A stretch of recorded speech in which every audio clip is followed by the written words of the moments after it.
Hi, I'm Danielle with Stitch and Designs. Welcome back to my channel. For today's tutorial, I have another Pimp My Bag series for you guys. Sorry, I sound a little, I'm getting over a head cold, so I sound a little off. But this little thing is so cute. It's for the sewing round from K&A. It's like a little, like, I think it's called, they have it called like a little sewing bunny, but it's pretty much a little Totoro. It's so cute. I love the ears. I absolutely love the ears, and so I show you how to do it with limited hardware. So we have a little it's one of the hacks that somebody else came up with when the Mav first came out. So it's got a piece of webbing that goes, so then you can adjust to whatever side you want to use that on, and then we attach the webbing directly to the top, so you are using minimal hardware. And then we got the beautiful Love sewing pole. I just love it. It is super cute. And I will say now, it's unfortunate, but I think I accidentally hit the record button one too many times. So the part when I was sewing the ears together, it didn't record at all. So I will show you the part from the Soots video of how I sewed the legs together. It is the same concept for these ears. And I will do a little voiceover and adding like for if there's anything different about it, which yes, no. So I'll get it squared away so that way everything, so you guys know exactly what to do for the ears, because they are super duper cute. So I hope you guys enjoyed this tutorial for the little sew bunny from K&A Custom Fabrics. Okay, so when you get your, let me double check what these called, Sew Studio Bunny. So when you get that little cute little bag, it's gonna come looking like this. I'm excited. All right, so we'll start with our lining. Oh my gosh, so cute. Okay, Alex does an amazing job by creating these adorable little pockets, and I've been seeing a lot of people, instead of using them as the pockets for inside the bag, have been using them for adorable little pouches. That is such a great alternative use for these adorable, especially because the artwork, when there's two adorable pockets, you don't want to hide them away on the inside. I can totally understand that. So yes, you can totally keep using these as your awesome pouches. I love seeing them on their Facebook group. So we got our pockets, and of course you can use them for pouches or whatever use you would like for them.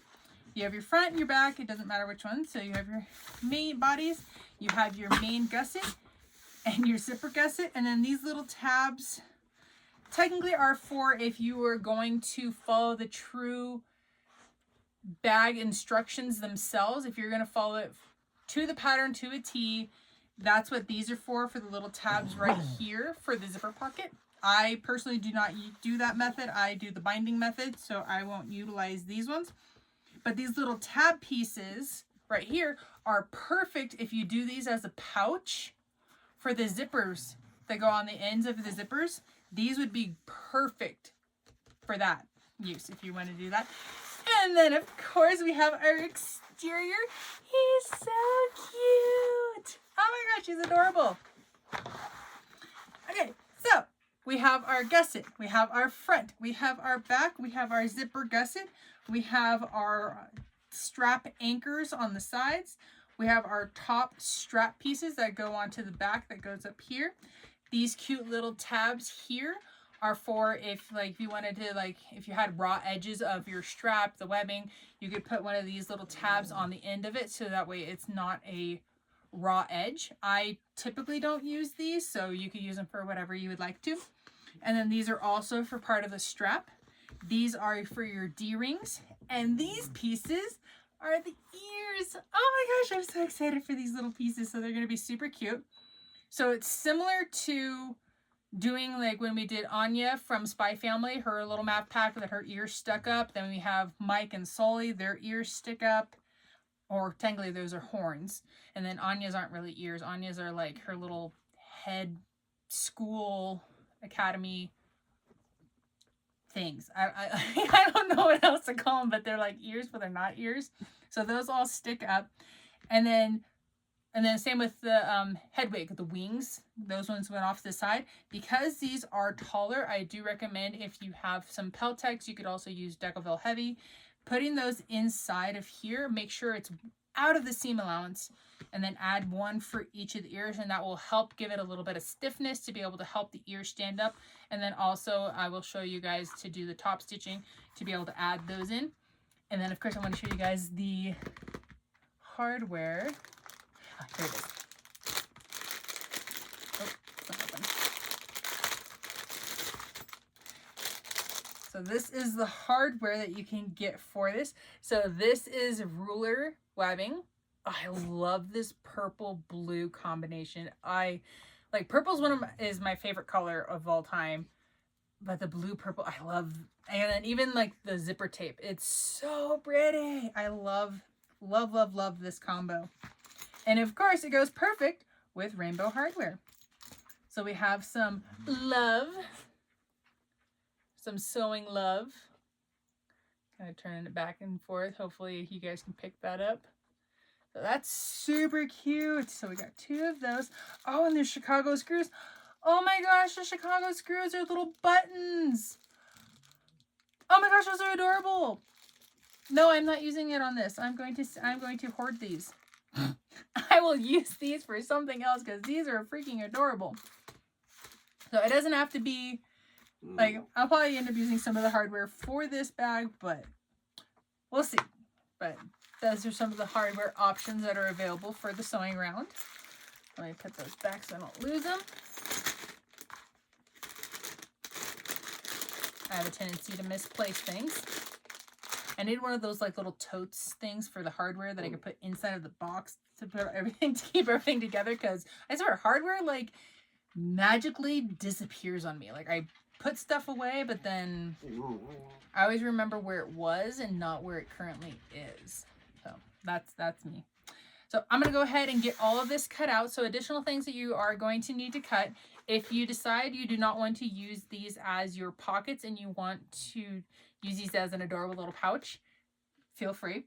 If you would like to have a zipper, either you could do a zipper pocket. I'm not going to do a zipper pocket on this one. If you would like to see a zipper pocket, I have some other Pimp My Bag tutorials that do go over the zipper pocket if you're curious about that. If you wanted to do a slip pocket, you can pick any of the coordinating colors that are on here and just make a little small one. These ones are definitely a lot larger for a slip pocket. I normally would make the pockets smaller for a slip pocket. So your choice on if you wanted to do a pocket or you don't have to have a pocket. It's completely your preference on that one. But other things you might need to cut out, it depends on the structure of the bag that you like. And by all means, you do not have to do these. It is a personal preference on this one. I do highly recommend the Peltex or Decoville Heavy for the ears, making sure it's out of your seam allowance, so that way it just helps those ears stay nice and sturdy. You can use Decoville Light. I don't think these bags really don't need Decoville Heavy, but you can do Decoville Light for the front, the back, the gusset, and the zipper gusset. So this is printed at 120%.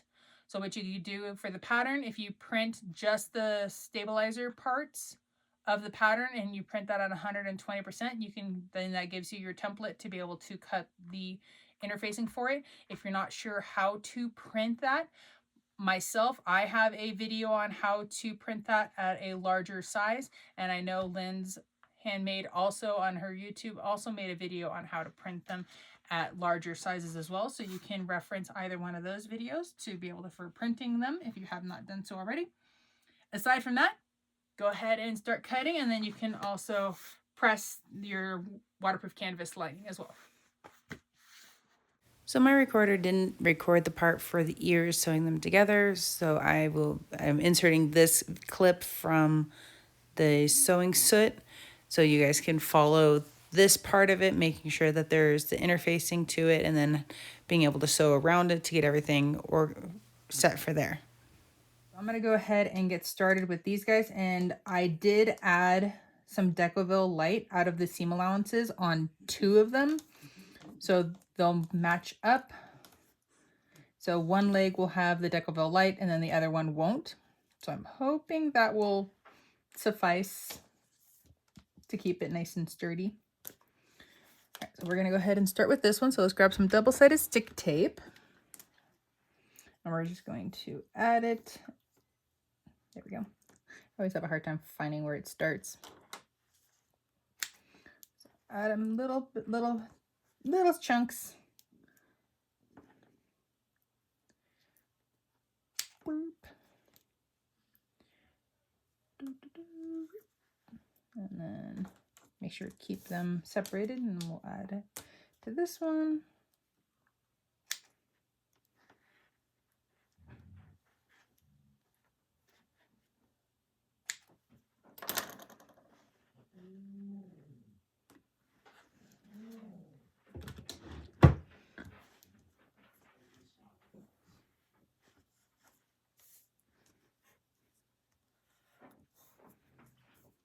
Okay, once you got your double-sided stick tape added, you can go ahead and peel off the paper. And I'm just gonna do one at a time. There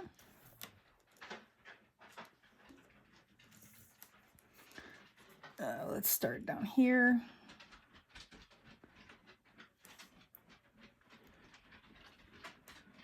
And if your cutting was a little off, or even if you're off a little bit here, once you get it sewn together, you can take some scissors and trim off around the outside for the excess, which I thoroughly intend to do because I'm pretty sure I'm not going to get these lined up perfectly. We got those, and then let's get this last one.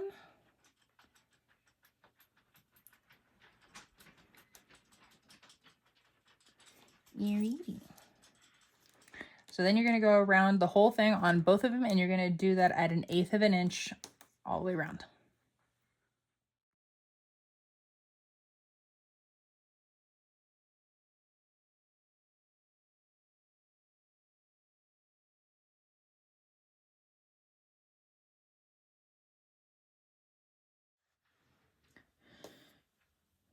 While I'm waiting for my ears to finish drying, I decided to actually do edge coating. I normally never do edge coating, but I wanted to give it a try. But while we're waiting for that, we can do other things to get things prepped. And I was thinking about these guys because I'm not going to be using these, but they're super cute. And I'm looking at this. If you trim down this piece with like a little split ring or jump ring, whatever it's called for like keychains, I'm wondering, because I don't have an air tag, but I'm wondering if an air tag would fit in this. And then you could sew around the edges once the air tag's in it. And then you have like a really cute little air tag keychain. Or even just leaving it alone like this, like it's still a really cute keychain for a bag. Or you could always add in the bottom here, you could add some fringe. Let's see if I have something like a tassel that's nearby so I can kind of show an idea. I used to have little tassel samples. Aha, here they are.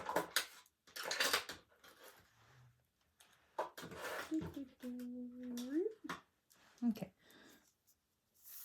So if we did one of these, held that there, sewed that on there.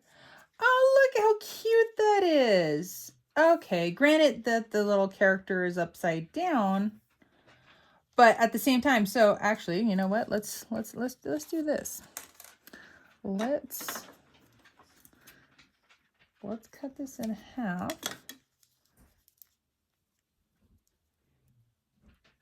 And then technically, you could either grab what am I thinking? Like a little, like, yeah, you could put like a little tiny piece of webbing. Let's see if I have some scraps. Well, this isn't exactly what I was looking for, but if you made yourself like a tab and you could use a little jump ring, or I have one of these things. Granted, this isn't like a little 1-inch one,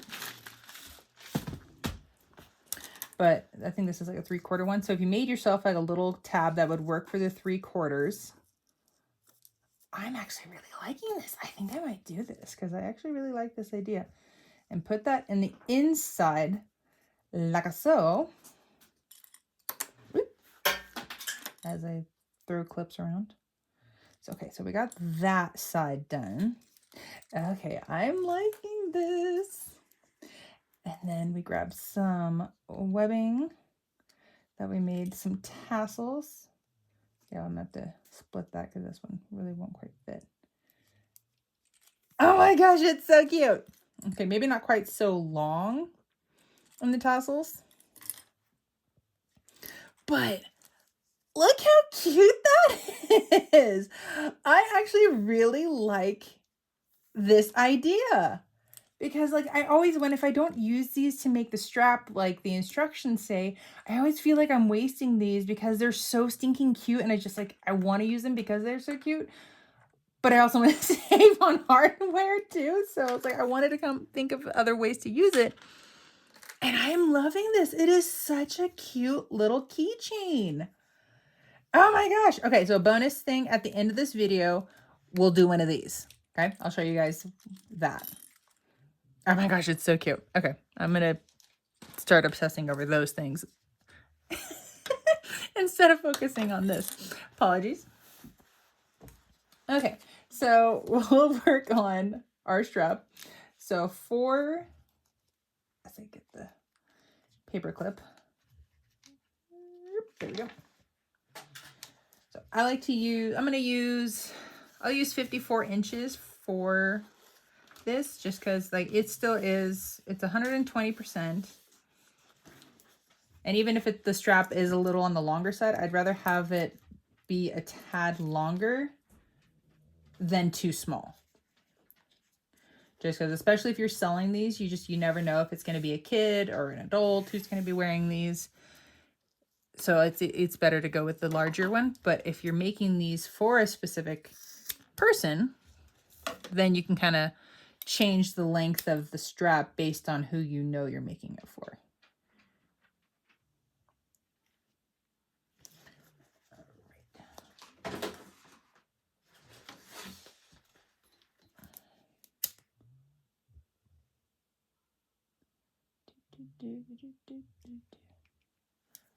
Ear eating.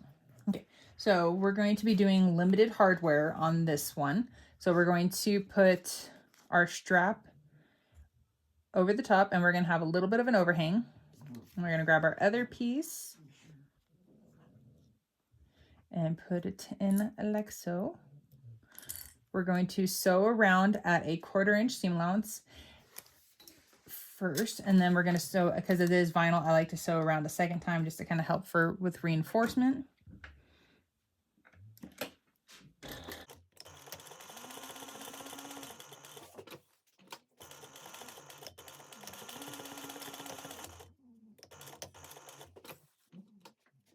And then because it's vinyl, I'm going to sew around again at 1/8 of an inch. This is just going to help reinforce this.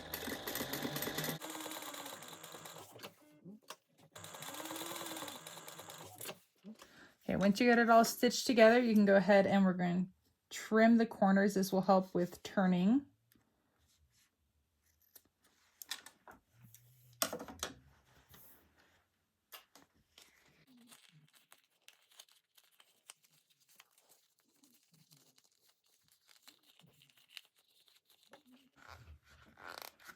And then if you have a little pokey tool or anything like a turning tool, I just use a mechanical pencil.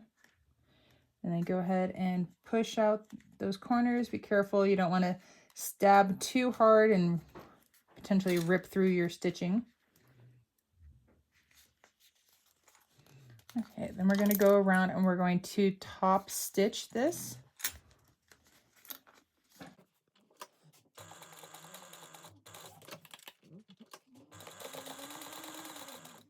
Okay, once you got your top part sewn all the way around, go ahead and trim off the little bottom corners. I'm just going to trim the excess off. All right, you can go ahead and if you want, you can find the center of this. If you didn't want to use this part, you can sew it directly to the back of your bag as well, up here in the top in the middle. So that is an option, especially if you're on a domestic and you're not sure if your machine will like all the extra layers. Then yeah, you can just go directly to the top of your bag.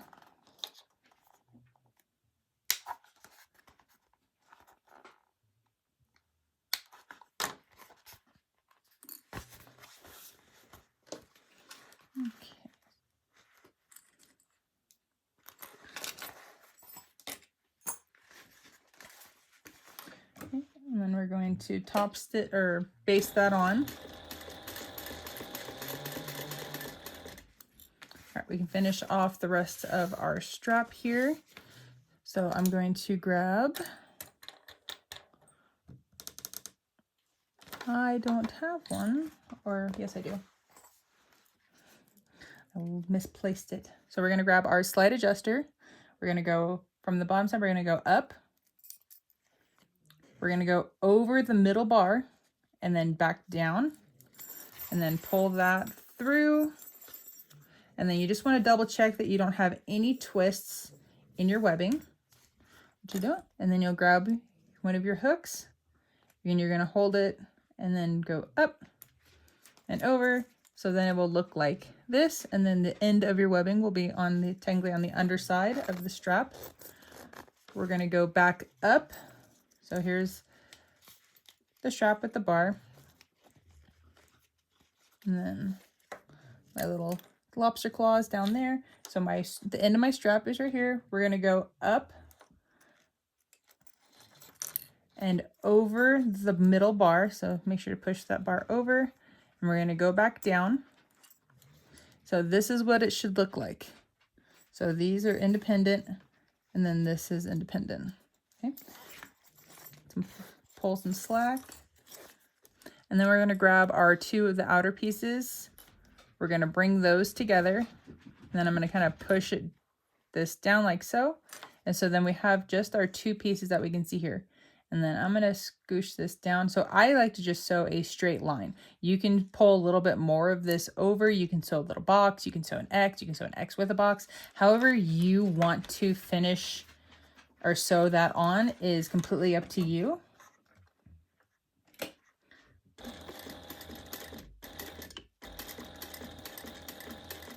Okay, and so that technically is, let's get rid of all the, come on, excess thread. So so we have up here, and that's that way. This is our strap right here. So far I've only used one swivel clasp and one slide adjuster. And so now we're gonna grab the other part, which I think I might use, instead of using this webbing, I think I'm just going to use plain blue webbing. First, let me find some. All right, so I just grabbed some webbing that I had here. And then what I want to do, because there's no real big artwork on the back, normally I would do this on other bags, but if there's artwork, I don't like to put the strap there because it blocks it. But because there's not, we can. So grab one of your D-rings. We're going to slide it onto our webbing. And so I cut the webbing strip or piece of webbing. It's a little bit longer than the back of the Mav. So it's just a little bit longer. And I don't want to put it super low on the bag because then it starts to interfere with our curves. So I like to put it up a little bit. So let me get you guys a measurement.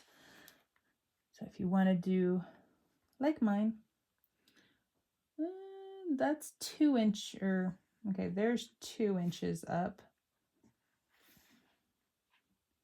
Yeah, 2 inches looks nice. I think I'll go with the 2-inch one.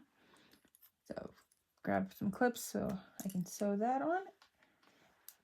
And then once you got that on, make sure you have your D-ring on there. And if you want, technically if you want, you could add a second D-ring.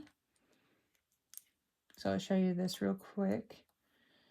So if you baste your ends on, so then they can't slide off, you can put a D-ring here. So you could put sew right here. And so that would trap this D-ring in this area.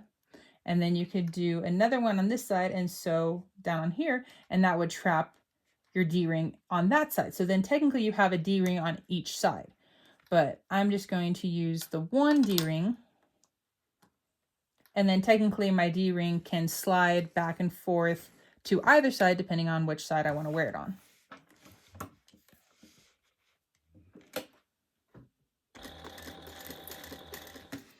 Okay, once you got them basted on, you can trim off the excess of the webbing.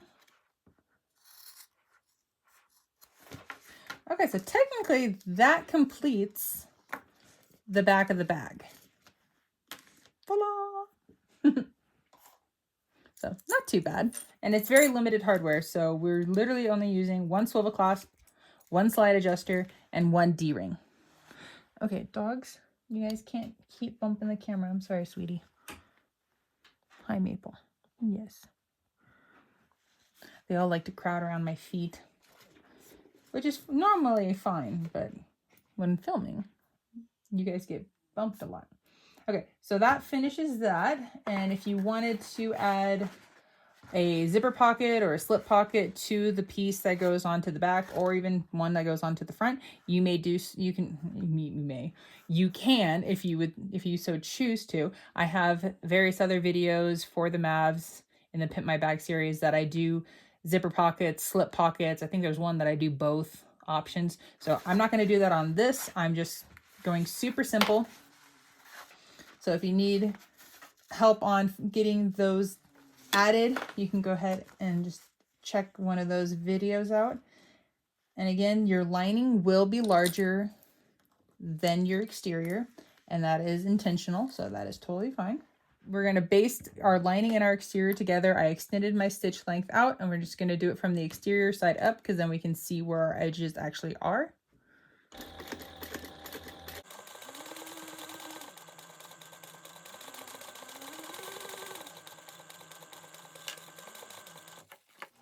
Apologies if you guys hear the fan, or technically it's my heater in the background. I apologize for that extra noise. But once you got it all basted together, you can go ahead and trim off the excess of your lining. So something I just realized that normally I like to put my label on the inside on the back, which I totally forgot to add that to my lining prior to stitching that down. So I'll add it on the front. Put it right there. Yeah, that looks nice. We'll go there. All right, so I'm gonna go ahead and add my label before I forget to do that again. All right, label is secured in place. I'm gonna go ahead and grab my front. Lay those wrong sides together. This all situated. All right, add some clips, and we're going to do the same thing that we did for the back. We are going to go around and we're going to baste our lining and our exterior together. We're going to do that with the exterior side facing up, and we're going to baste at an 1/8 inch.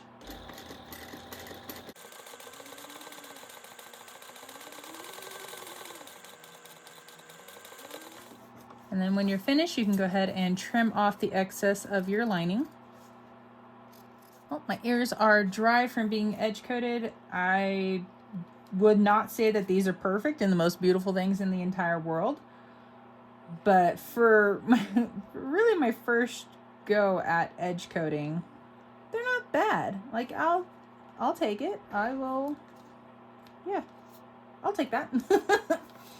All right, now let's add. Well, let's find our center of our front. And then that way we can get our ears placed on.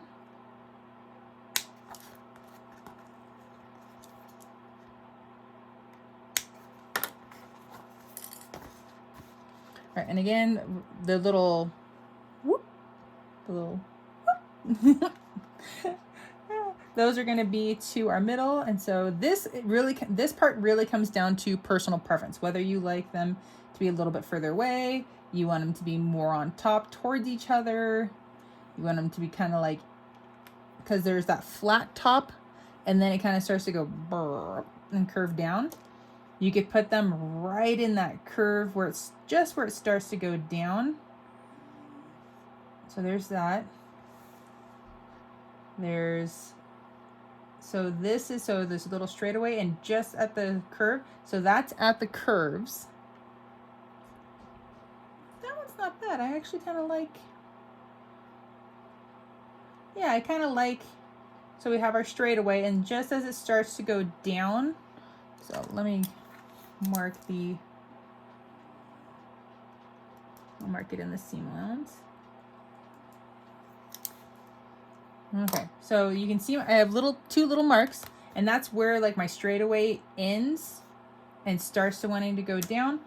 So that's where I'm gonna want to put the edges of my ears, and just to make sure that my marks are even. All right, so we are 1.25 inches away from that. And we're a little bit bigger than 1.25 inches. We're like right in between 1.25 and 3/8. So I'll have to go a little bit over the line on that one, but not too bad. Okay. So as you're sewing, you don't want to sew it like this, where it's just flat and it's straight across, because you want to have it follow that curve. That's going to give the ear a little bit of a curve like this, and it's going to want to help your ear to stand up as well. So line up your end, so the little whoop, with your mark if you made a mark. If you didn't make a mark, no big deal. And so we're going to start on this end. So make sure I've got my right stitch length. Okay, I'm going to go needle down. And so what you want to do is you want to keep the edge of your ear right along the edge of the exterior. There we go. Oop. So this one you definitely want to go slow. And if you pinch your ear and kind of curve it, see how I'm pinching, so there's flat. And as I'm curving, you see how it naturally wants to curve and follow the line of the exterior. That's what we want. We want to have that. All right, so we got that. And so see how my ear is kind of wanting to sit up and it's not wanting to just be flat. That is exactly what we're looking for when it comes to attaching little ear pieces. Instead of sewing it or picking up, I'm just sewing across. So I'm gonna get my other one lined up. Okay, so we're attached. So I'm gonna give it a little pinch. There we go, we're following the curve.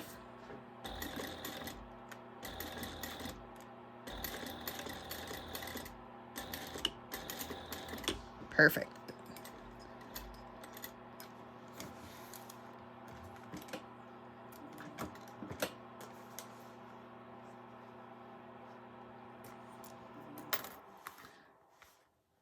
All right, so they're gonna be so cute. And if your ears end up being slightly off, it's okay, because I don't think the character's ears are perfectly symmetrical, and like even if one's slightly off, it just adds character and uniqueness to your bag. So don't be hard on yourself if you can't get your ears perfect. Okay? I'm pretty sure mine are not perfect. We'll find out when I turn it out the rest of the way. All right, so we can set our front aside with our back, and we're going to start working on our zipper gussets. All right, so let's go ahead and we're going to trim down our lining pieces. So I have my exterior laying down and my lining piece right on top of it. Just going to put a clip on it just so I can see, so it holds it when I flip it. So that's our excess right there. So definitely need to remember to trim that down. I forgot one time, and it was interesting to say the least. And then make sure to do the same thing for your zipper. Line up one edge on the side, clip, flip, and cut.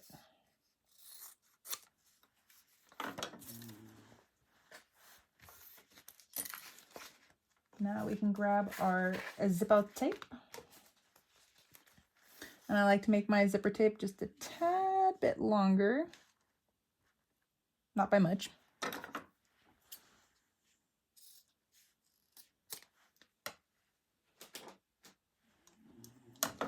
And then go ahead and heat seal your ends.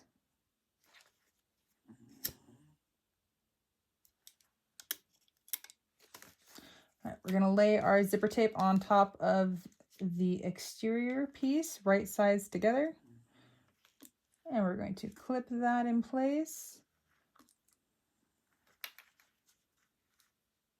And once you got it all clipped in place, we're going to then baste it at an 1/8 inch.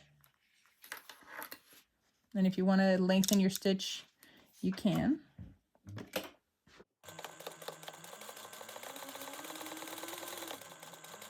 Okay, then we can grab our lining piece, and we're going to, with the right side of our exterior facing up, we're going to put the right side of our lining face down. We're going to be making a little zipper sandwich. Clip those together. And once you get it all clipped together, you can go ahead and sew that at a 1/4 inch seam allowance. And if you change your stitch length, make sure to change it back.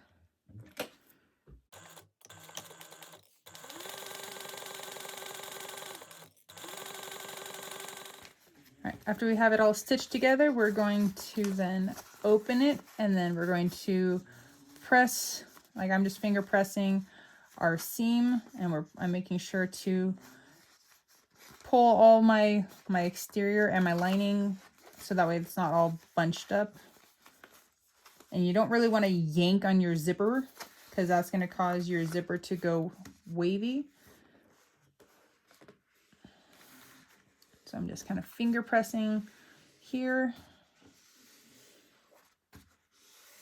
Okay, and then make sure my lining is pulled all the way out and it's not going to be all bunched up. Looks good. All right, once you're happy with it, go ahead and put it back under, and we're going to top stitch at an 1/8 inch.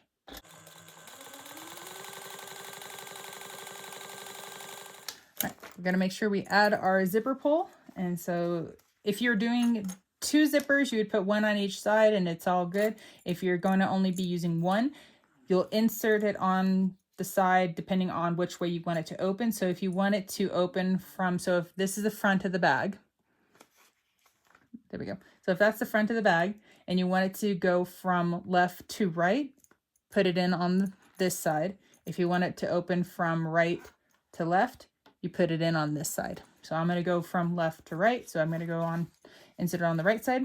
And then take note of what your zipper teeth look like before you pull them apart, because that will come into play in a minute. We're going to grab and we're going to put one side of the zipper teeth in just a little bit. And then we're going to add the other side. And then we're going to look through the back. And as you want to try to keep those teeth lined up, I can see my one side's wanting to come up sooner. There we go.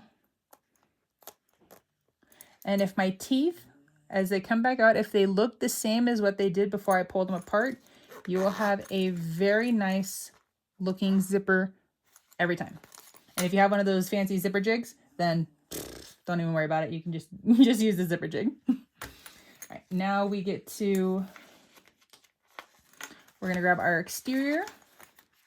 We're going to lay our zipper gusset and our gusset. We're going to lay them right sides together. We're going to clip, and I'm just using a clip to hold it in place for the moment. And we're going to stitch this at a 1/8 inch seam allowance. And then we're going to grab our lining. And so I kind of want these to kind of be going the same direction. So this guy's facing that way. This one's facing this way. So if I flip it. All right, now my characters are, even though it's kind of a non-directional, it kind of has a direction-ish. So make sure if you want them to be directional or ish, it honestly really doesn't matter. But I want them to kind of line up at least. And then we're going to sew this down at a 1/4 inch seam allowance. Make sure to backstitch at the beginning and the end.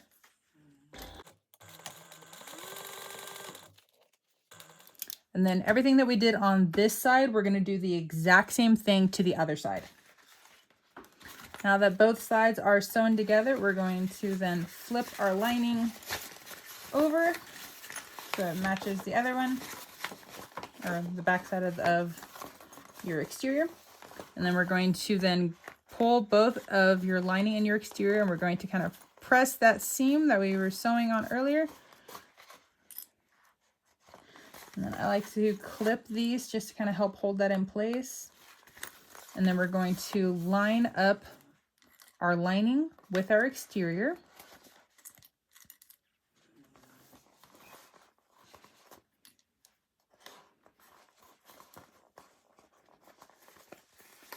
Flip it over, and so because I started on this side, I want to keep, if there's going to be any excess, I want to have it to be to one side. And every so often there might be some excess, and if there's excess, like mine is a little bit longer in the exterior, and that's okay when we press it and smash it down. Once we sew it all together, that little bit's really not going to be a big deal, but if it does bother you, an option, I personally do not like to top stitch here, just because on the off chance that my gusset sizing is a little off for when I go to add the binding, I don't want to have to pick through that here. So if it does have some excess and you needed to push it up and then you'll need to top stitch it, I would test fit it around your exteriors first. Make sure that it fits properly, and if it does fit properly, then I would take it off, then top stitch your edges and then put it back together. That way you know it fits and you don't have to take it apart to readjust your sizing. But I think once I sew it together, it should be fine. I'm going to baste on this side without the zipper all the way around, and I do that at an 1/8 inch. And then when we do the other side, we'll be skipping the zipper.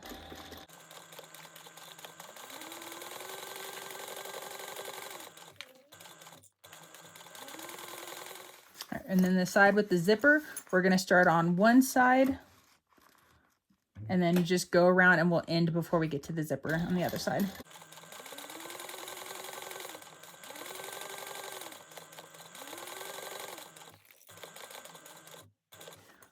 Once you have your gusset basted together, you can go around and trim off any of the excess of your lining. And then when you get here to your edges, when it goes from zipper gusset to gusset, this one doesn't really hang over that much.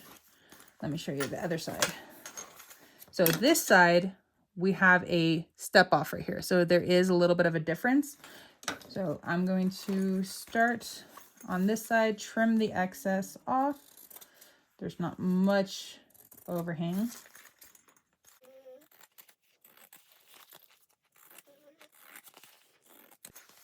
All right, and as you come to this where it's a little bit bigger, you want to trim this down, because when you add your binding, that difference will play a factor in if you can get a proper stitch, like your seam allowance will be the proper depth for when you do your actual final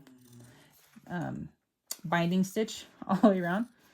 So I'm cutting into my gusset to angle. So I'm starting from far enough back so it's not just like a hard cut down in. I want it to be a gradual taper down to meet the zipper gusset length. And go a little bit past. So I'm not trimming down the zipper gusset side. So just the gusset side. So you can see I have a very gradual decline. And so that's going to make it a lot easier when adding your binding. And then check this side. This side's not too bad. Just a little bit. So I'm going to trim that. And this side, a little bit lining.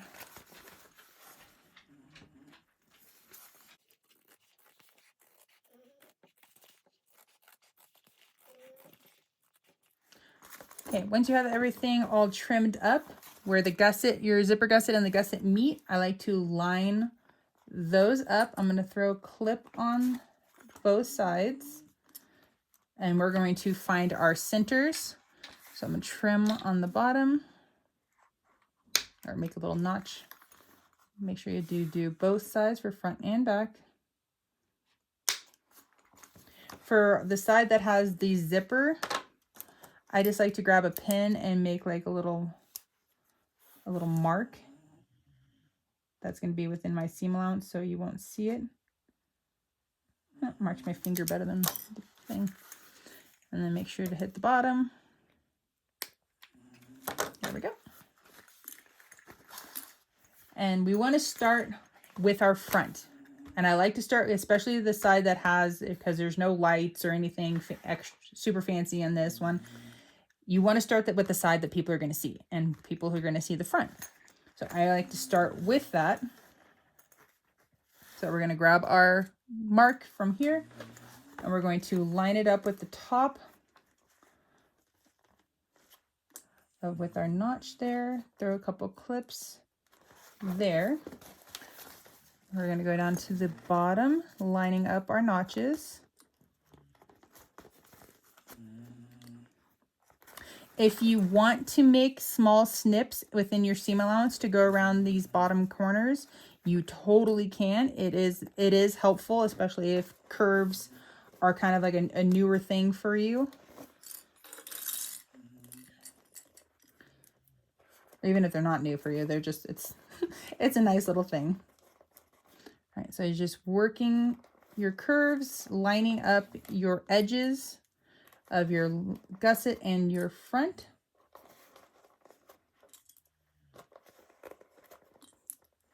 So I like to do the bottom curves first, and then I'll work my way up to the top.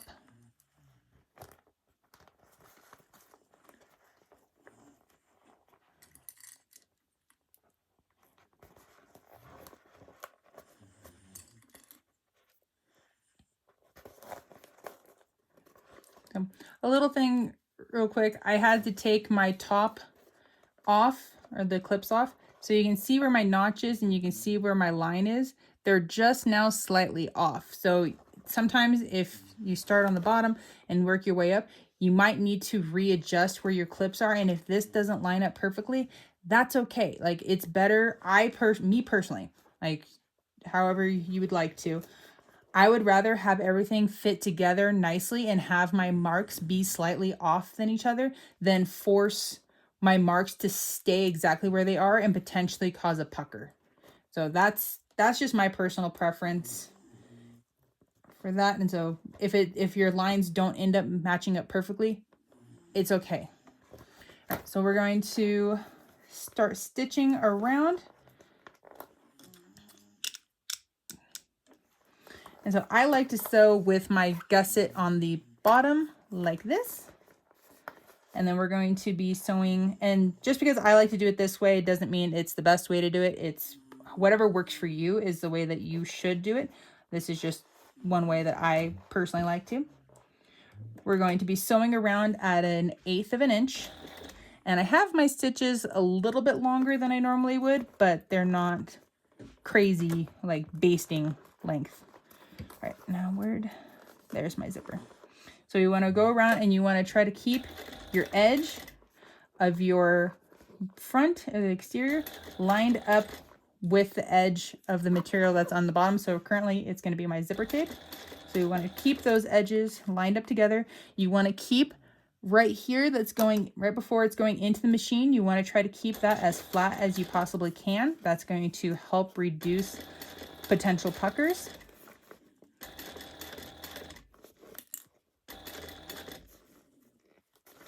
And make sure if you need to stop and do any adjustments, that you stop with your needle down.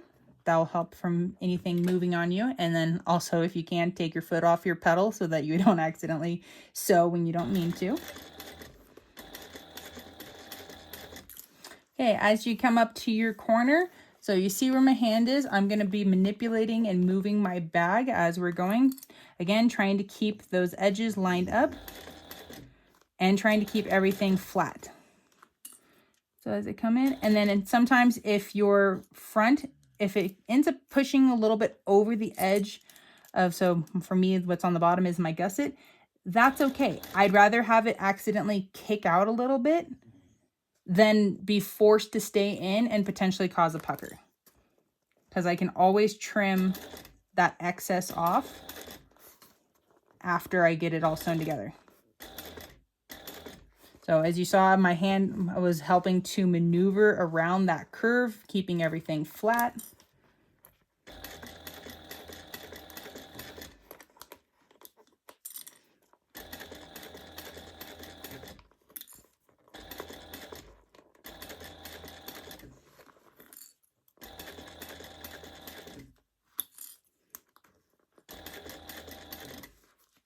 Okay, again, in this corner, I'm keeping my edge, trying to keep my edges lined up, trying to keep this area flat.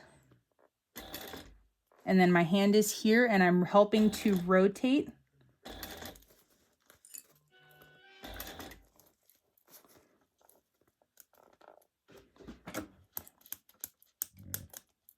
And stay flat.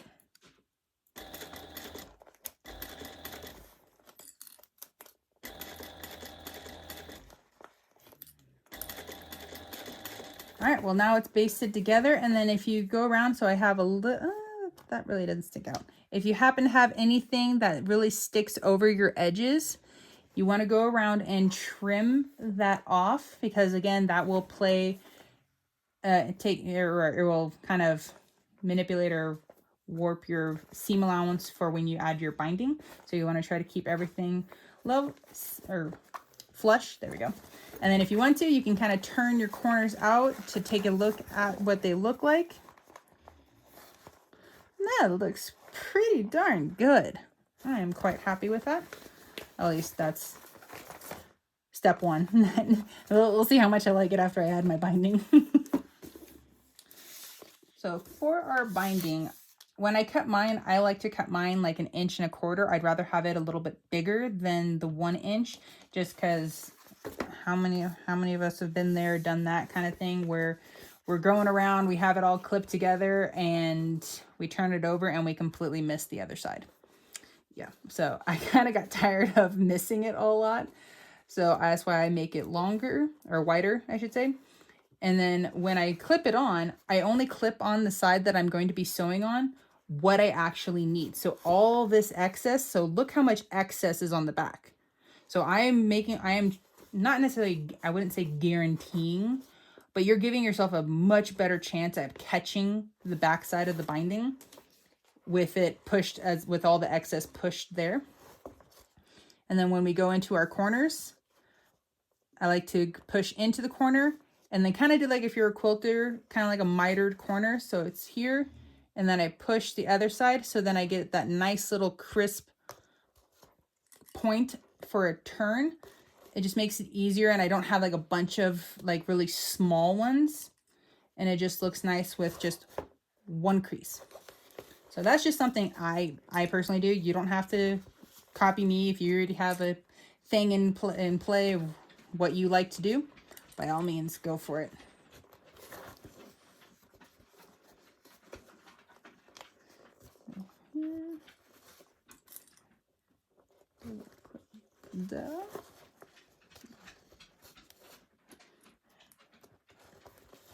And then I like to use waterproof canvas for mine, because then I only have to sew around once. And then the nice thing about using that is less likely to fray, which I like. And when you have short pieces, all I have to do is overlap it a little bit and keep going. So I don't have to worry about if I don't have enough material. If you wanted to, you can tuck that edge over and then clip it down. If you wanted to, you don't have to. I just leave mine flat.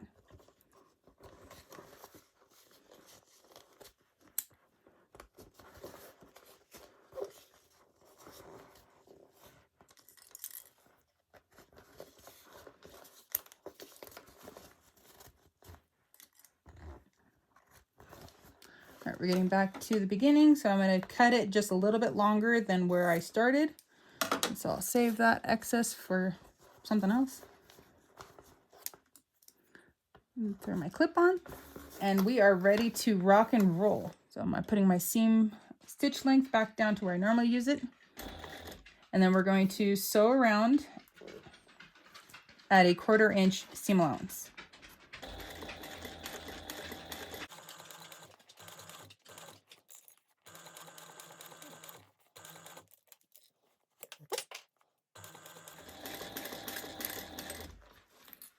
As I'm coming up to my corner, again, just like what we did before with the basting of this, we're going through, and my hand is here manipulating and turning my bag around. If you need to as well, as you're going through, lift your foot and then also rotate your bag a little bit to keep everything lined up, and that will help, because when you're putting your foot down on it and you're trying to move your fabric, you can cause puckers potentially that way as well. So when you lift your foot and move, you're helping to reduce the tension on your fabric and potentially reducing the risk of having a pucker for it.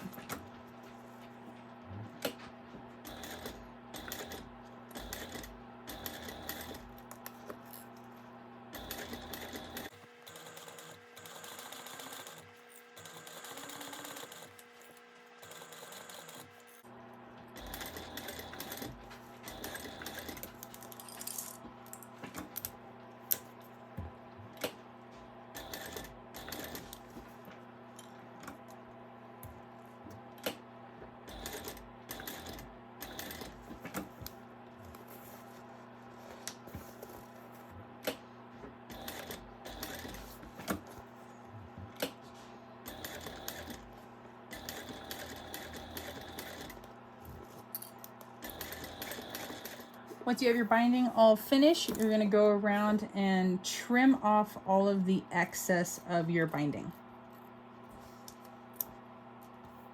Once your binding's all trimmed up, this is what it should look like.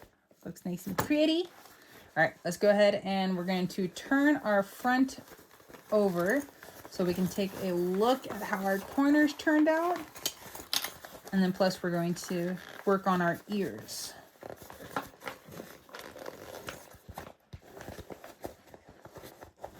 All right. I am super thrilled about how my corners turned out. Yay! All right, so now let's take a look at our ears. So what we got going on with our ears at the moment, they are not wanting to stand up straight. They're wanting to be more like, I see nothing. So we're gonna work on getting those to want to stand up. So, and to be able to get these to stand up, we're going to top stitch just where the ears are. And in doing so, it also is going to help keep your binding out of your zipper way. So if you really wanted to, you could technically top stitch from like over here all the way over if you want to. I personally will not. I just want to, well, maybe I'll sew in between. Yeah, I think because if I sew that down, yeah, that wants to bunch up, but I only really want to sew where no, I'm just going to sew top stitch where the little ears are. So we're laying that flat. We're making sure that your binding is turned down towards the inside of the bag. Your zipper is all the way out so you don't have any excess kind of bunched up underneath there. And you want to start with long tails because we're not going to back stitch. So I'll show you what I mean when we're done. So slide underneath. And so I'm going to stitch just on the other side, so on this side of the ear, and I'm going to sew a little bit past the ear as well. So again, we are not going to back stitch, and we're top stitching at 1/8 of an inch.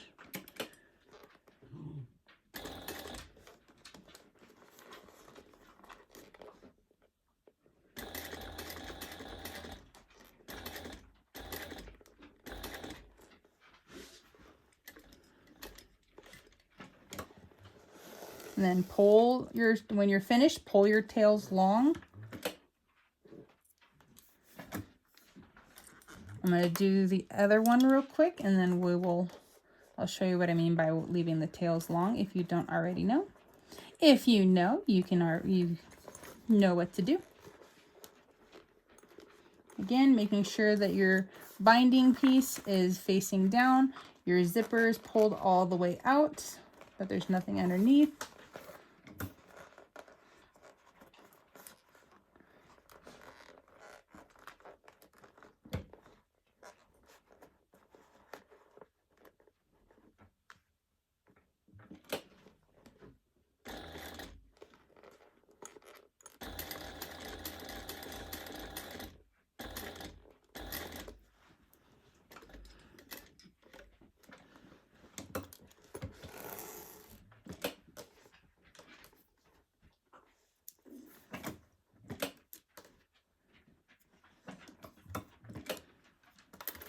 All right, now that we are top stitched, we're going to then work on our threads.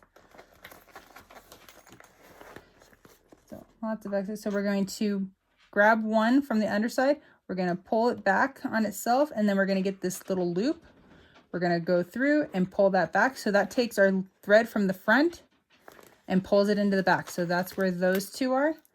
And then you're going to triple knot those. And so you're going to repeat that same process to all of them. So after this one, there's 3 more. You can go ahead and trim that off. And then when you're all done, you can go ahead and then bring your lighter over and then heat seal them. So go here, pulled back. I got a loop. Pull from the front, pull it to the back, and tie off.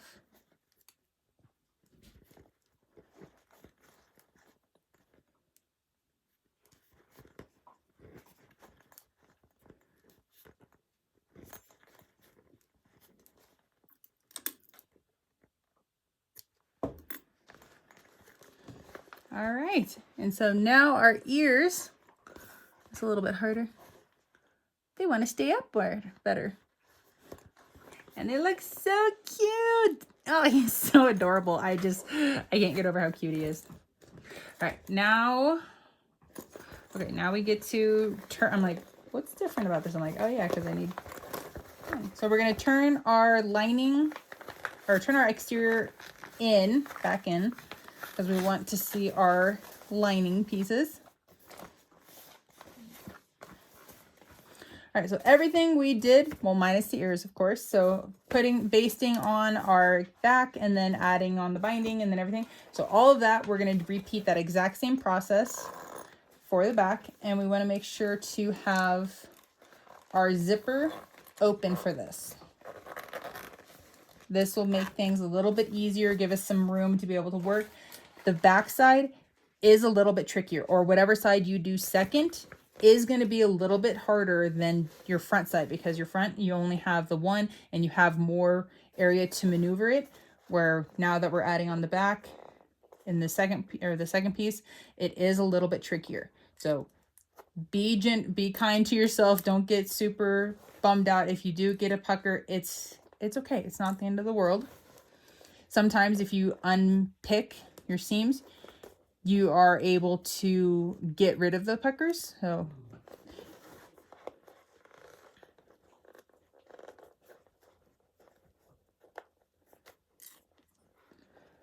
but when you add on your second one, just take your time. It is a little bit tougher, but it's not the worst thing ever to do.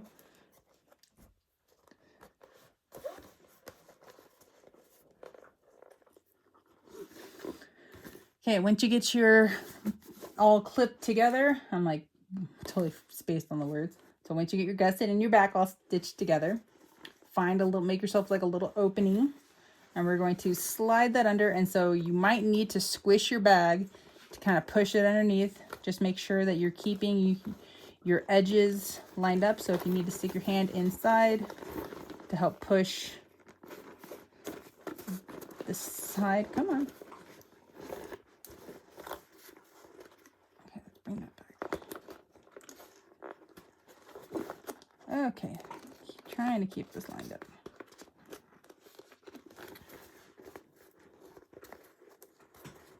Stay together. All right, once you get it lined up, put it underneath your foot, and we're going to stitch around. I'm going to lengthen just a little bit, and we're going to do this at 1/8 of an inch all the way around.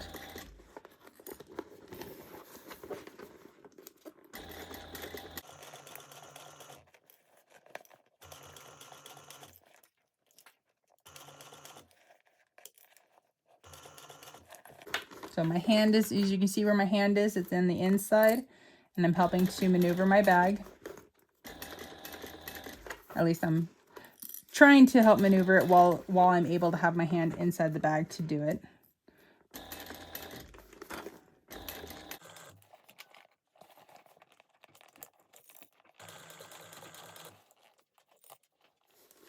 So now that I can't really get my hand in the bag, but I'm still, you can see where my hand is, I am gripping the side of the bag.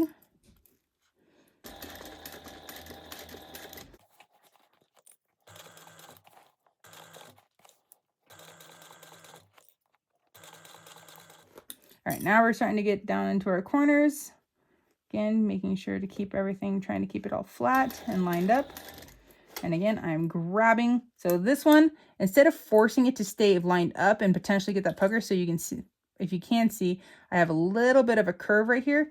So if it wants to lay flat and it sticks off the edge of my gusset, that's okay. I would rather have that than force it and then get a pucker. So again, if you need to, lift your foot to get around the curve. Grab and twist, turn your bag to help rotate. Keep everything flat. And then you can reach inside. Help to, because sometimes you need to lift and move your gusset from the inside too. So I am definitely sticking over the edge right here. You can see I'm definitely a lot longer on my back piece, and that's okay. And that's why my seam allowance was a little bit bigger there, or it looked a little bit bigger because I was hanging over.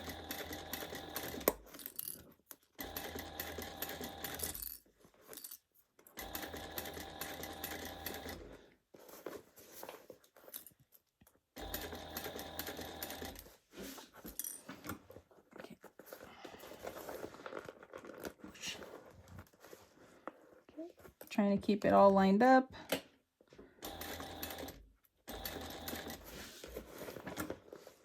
Just take your time going around these curves.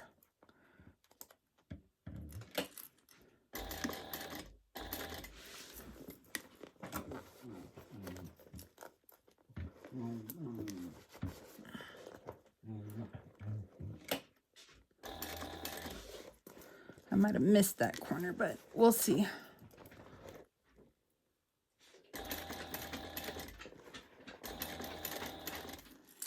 All right, for this one, so right here where this is where I started, I have a little bit of overhang. I want to make sure to trim that down.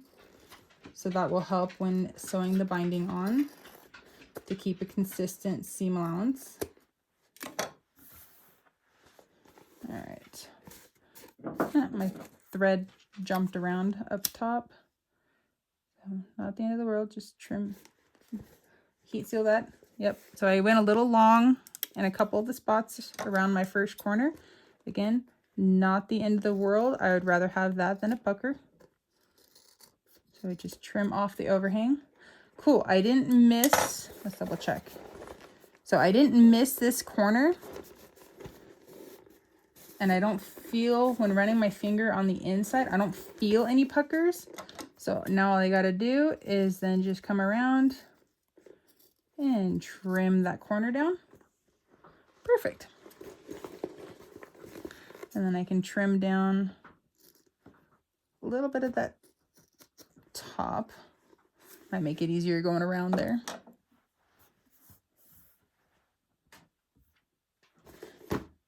All right, time for binding. Either everybody's least favorite or favorite part. Well, probably not favorite part. Favorite part has to be turning it all the way out and seeing what it looks like. That's definitely my favorite part. Okay, dokely.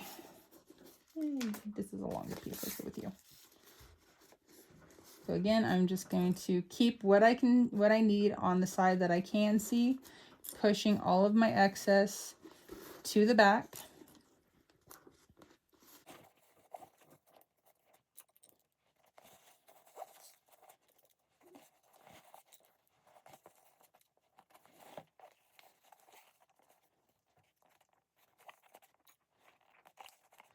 All right, now that we're all clipped together, we can go ahead and start sewing it around at a 1/4 inch seam allowance. I'm gonna start in the over here, and again, don't feel bad about squishing your bag to get it underneath.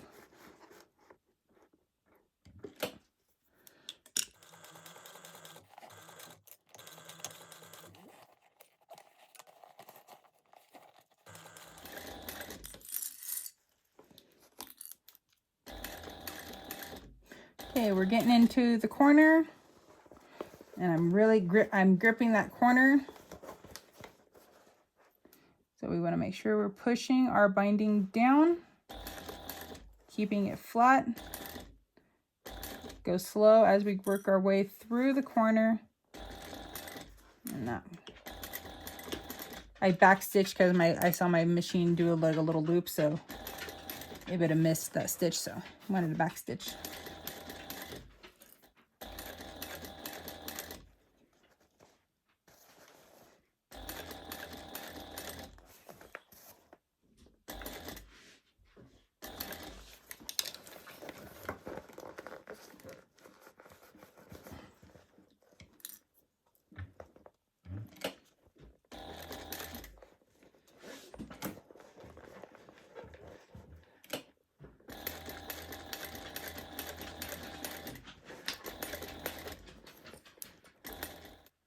Okay, binding's all sewn on, so go ahead and trim it all off. So now our binding is all trimmed up and looking marvelous. So now it's time to turn this bag all the way out.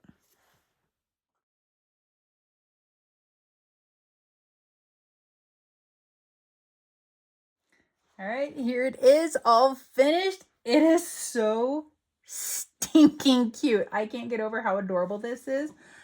Yeah, I love sewing, so love, love, love. Super duper cute. So then we can clip this together. So I'm either gonna leave my ears because they are wanting, as you can see from the side, they are wanting to kind of loop a little forward. For advice, if I were to do this again, instead of top stitching at 1/8 of an inch for the ears, because you really only get, so in here you only get a little bit of the binding.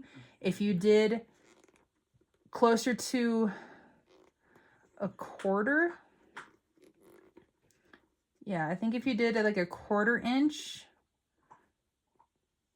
yeah, I think another 1/4 inch, or I might do another row, so I have one at 1/8, and then I might do, yeah, I'm probably gonna do another one at 1/4 inch, just so I'll have two rows of stitching there, but it will help pull that binding down more, and so then it kind of like will help the ear stand up.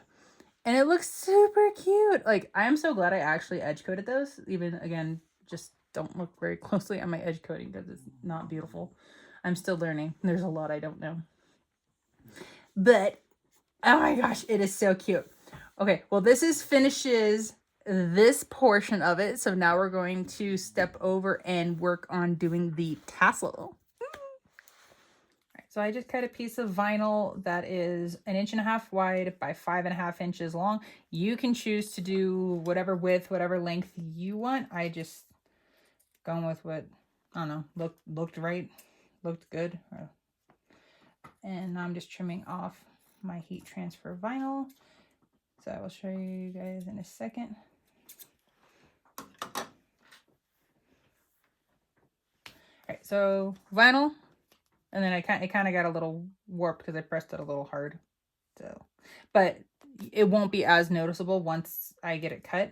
And then I had added some heat transfer vinyl to the back. Now I just got to take its little plasticky film thingy off. Come on.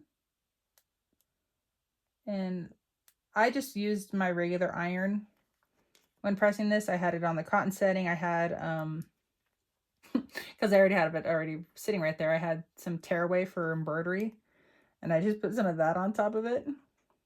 So if you had like parchment paper, you could put some parchment paper over it. And so I ironed from this side and I pressed it, and I just kept moving it, like picking it up and moving it and pressing it. And then I would check it, and as long as my heat transfer vinyl was like sticking to it, then I called it good. So I don't have a set heat, set time or anything. Okay. So now we're going to make some marks. So I do not want to cut at least, let's go 3/8. So I don't want to cut the top 3/8 of this. So making a mark.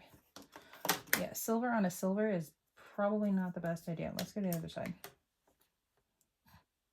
So I don't want to cut the top 3/8 because that's, oh, much better. That's what's going to go inside of these. And so I want to go every 1/4 inch. And I want to say it's Creations by Jolie. I think Leslie has, I think it's Leslie. I'm pretty sure it's Leslie. She has a tassel maker template thing. So if you have one of those, shoot, this is going to be cake for you.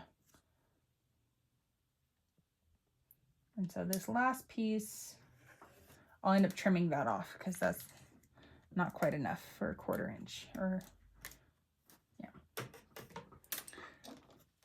So yeah, so if you have one of those tassel template makers, then shoot, this will be easier. All right, so now what I'm gonna do is cut down my marks, and I'm not gonna cut above my horizontal one. And the reason I like to add the heat transfer vinyl to the back of my vinyls for tassels is you don't see the back side of the rawness of, or the, not rawness, but you don't see the back of the vinyl when you turn it into, when you use heat transfer vinyl on the back. And then plus, like, depending on what you're using, you can add some sparkle. This is kind of like a matte shimmeriness. It just adds like a really cool color to it. So this, you could see the raw of it, and where this, the back of it, is got some fun. So now when I add these, so let's grab some double-sided stick tape. Where is it? There it is. Just a couple small pieces.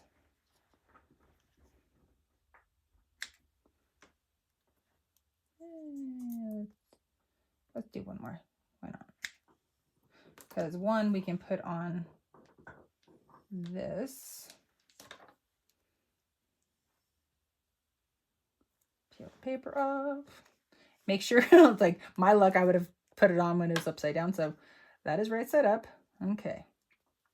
So we're going to add this, and we want to make sure to tuck where our cuts are to the inside, so that way that part's hidden.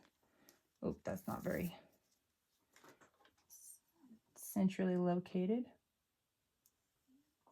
Okay, so we're just trying to line it up, center my little tassel within this guy. All right, that looks good. So I'm going to add another little piece right there. Oh, I forgot to make the tab. Oh, I need to go make the tab real quick. So once I get the tab, I will come back. But I can add these parts together at least, because I left the open, it's open at the top to add the tab. Woohoo! We're getting there. Oh, got a little bit of hangover. There we go. Got it. Well, here's a little preview of it. So actually, you know what? I kind of like this better. That's just, yeah, that's just kind of meh. Yay. Meh. All right, well, I'm gonna go make the tabs and then I'm gonna redo this because I don't like just a single layer of that. Okay, so this time I actually counted what the heck I was doing. So when I laid it down like this, and then directly onto it to make, because the heat transfer vinyl wants to kind of curl. So I ran my iron quickly over the whole top of it to kind of like just quickly set it. Put my parchment paper down, or in my case, tearaway stabilizer. I pressed one side for 5 seconds, pressed the other side for 5 seconds, and then I pressed the whole thing for 5 seconds. So, and I think it looks freaking awesome. And so I did the same thing for this one, and I think they look marvelous. Just going to trim off the excess of the heat transfer.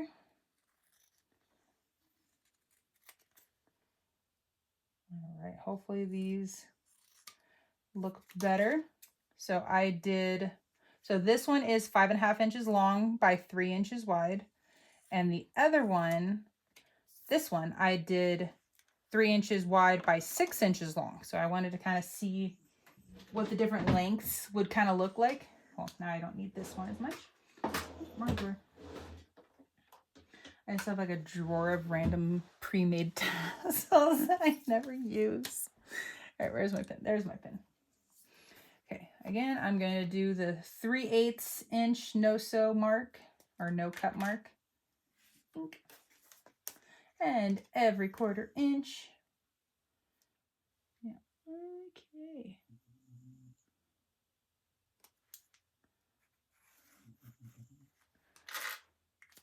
Because that one's starting to die.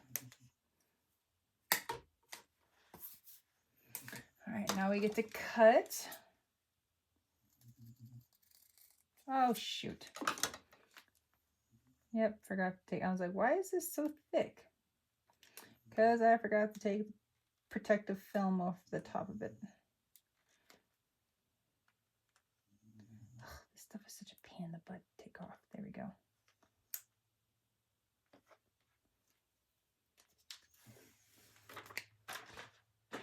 Well, I'm going to take this one off before I forget to do it and start cutting it.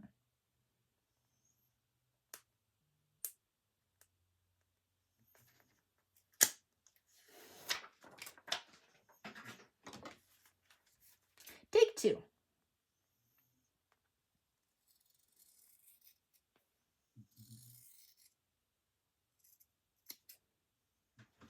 Okay, so I'm not going to do the whole fold and fold and fold thing for the tab. I just cut a straight 3/4 inch. How long did I make this?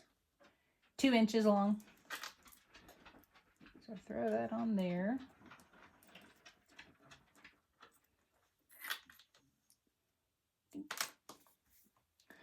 All right, now we can grab some more double-sided stick tape.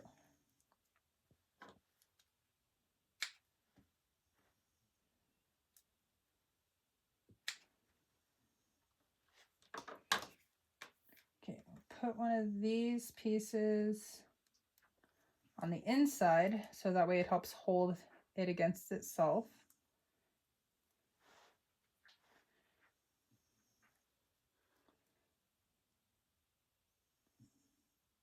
So I'm just, not quite folding in half, or do I want to fold in half?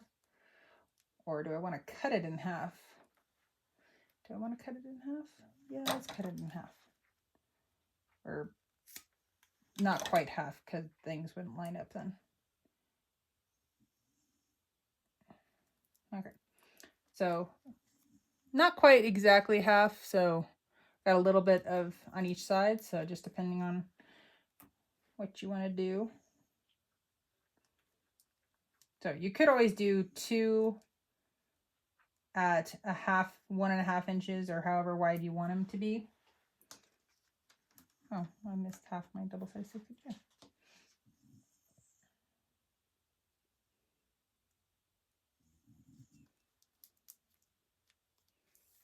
Oh, that looks better. Look at all the tassels. All right, now we get to put this down into.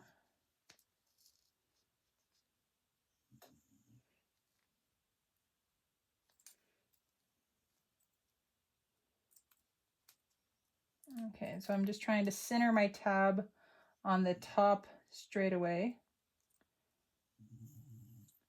That looks good. You're ready. So now we have to do is sew all the way around it. And then we get ourselves a super cute tassel. Well, super cute. Now you have an adorable little accessory tassel. It's so cute. I like the little bright pink on the other side. Yeah. Well, thank you guys for joining me on the tutorial of the soot sewer. No, wait. What are you called? I don't remember what he's called. But he's part of the sewing round. And he's like a little mini Totoro, but not Totoro. I don't know I can't remember what he's called. But either way, the description, his name of him will be down in the description. I appreciate you guys watching, and if you made it this far, I hope you guys consider to like and subscribe and check out more videos to come from the sewing round. And there's going to be another video for the soot sprite, so make sure to keep a lookout for that one as well. Thanks for watching.